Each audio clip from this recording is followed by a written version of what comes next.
this is Kiki Vlog, si Philippine reactor based here in Saudi Arabia, and welcome back to my channel. Agad-agad gawa natin ng reaction video, ang Barda compilation. Ito yung mga bagong reactions. I don't know kung lumabas na dito yung bago nilang sinasabing bagong photo na ilalabas nila about kay David Licauco for today's video, na parang confirm daw talaga na si Ginoo yun. Okay, ang picture na yun, I don't know kung sure ako kung ipapakita ko pa siya dito. At siguro hindi na natin ipapakita. Hintayin na lang na nasa safe side tayo always. Hintayin na lang natin ilabas nila ang picture for today's video. Pero kasi, pinakita ko din yun kay Barda United, yung photo na yun. Parehas na naman talaga ang shorts. Tinan ko nga. Tinan ko lang ha. Ang shorts and slippers parehas. Pero yung katawan kasi hindi talaga pwede. Hindi talaga, hindi talaga, eto. Tsaka yung t-shirt, iba. Iba yung t-shirt. Wait. Let me just check this one. I-edit ko lang ha. I-ano ko lang. Tingnan ko nga.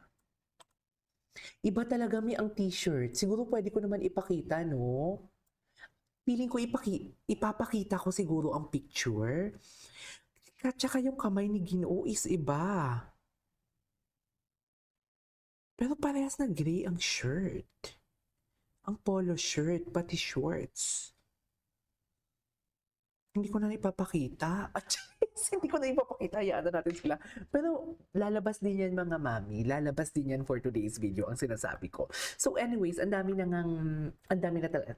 Hindi, we cannot deny the fact na marami talaga ang, what do you call this? Marami talaga yung mahihina ang loob for today's video.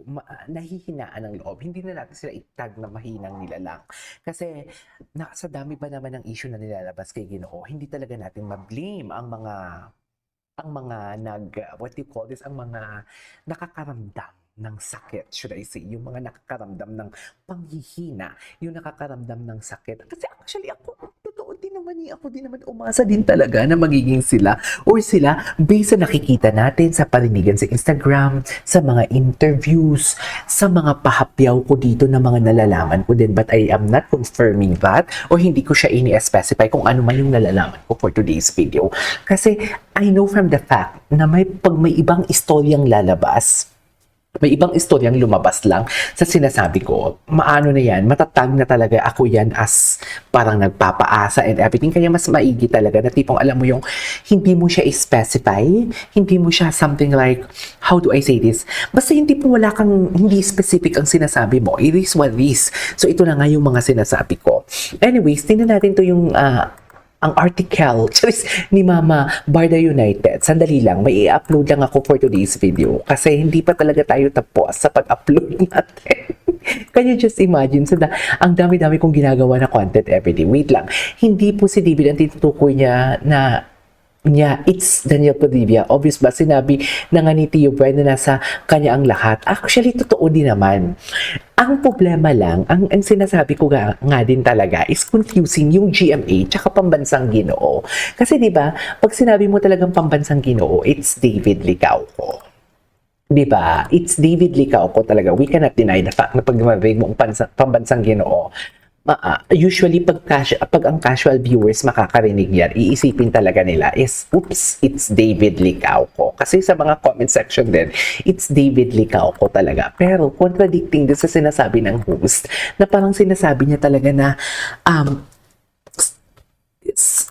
action star. Ito pa yung hint na parang alam mo yung parang iba talaga din, na parang hindi din si David ang minimi nila. Pero doon pa lang kasi sa Pambansang Ginoo, parang si David talaga yung iminimin niya. Pero contradicting talaga kasi ilan lang ba yung action ni David Licauco? Isa lang, di ba? Sa pagkakaalam ko, yung maging sino ka man, yung action niya. Tapos si Daniel Padilla talaga, usually, siya talaga yung, I don't know kung kailan nila to sinut ha. Pero siya talaga yung may action ngayon na which is tapos na ba?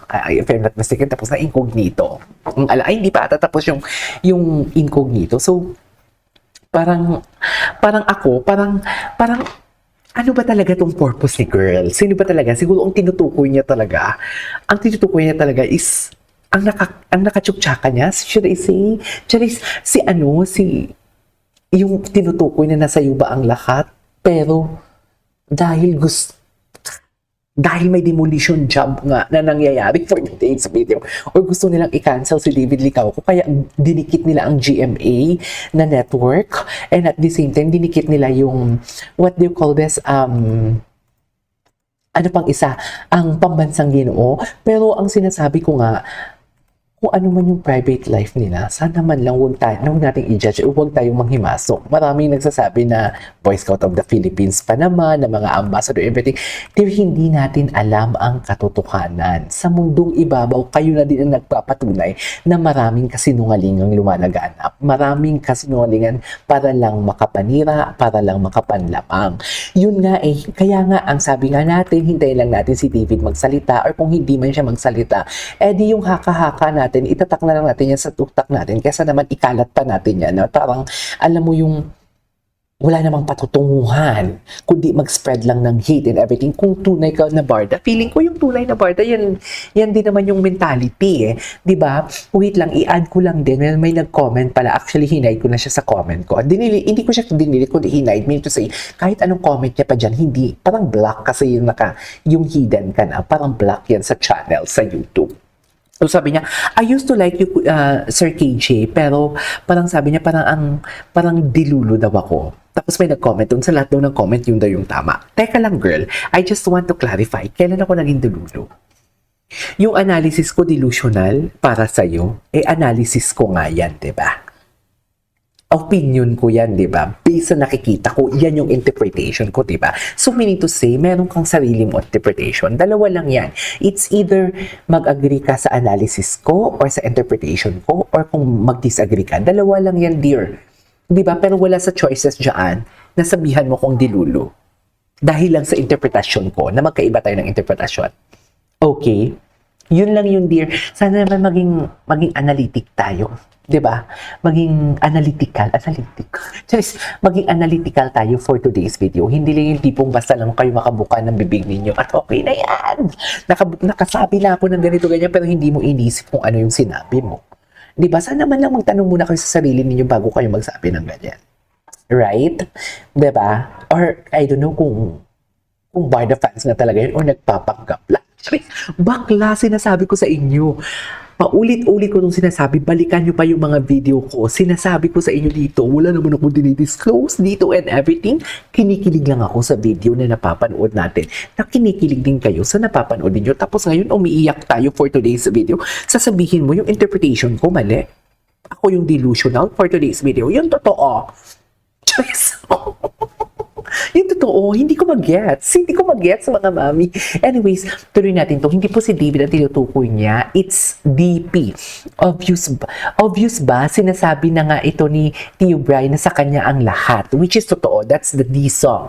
D is also known as Maginoo, 20 plus. David is 30 plus. Oo nga, dito din ako na-confuse. Pero kasi nang narinig ko yung 20 plus, naisip ko, dinisclose ba sa interview kung kailan naganap yun? Parang hindi naman dinisclose, di ba? Naisip ko na lang na parang, baka bata pa si David nun na nangyari yun. Kung si David man talaga yun. Di ba? Baka bata pa si David. Pero kasi hindi Kasi itong si girl nag-start siya 16 years old, 17 years old. If I'm not mistaken. Di ba? Nag-start siya sa ganung bagay.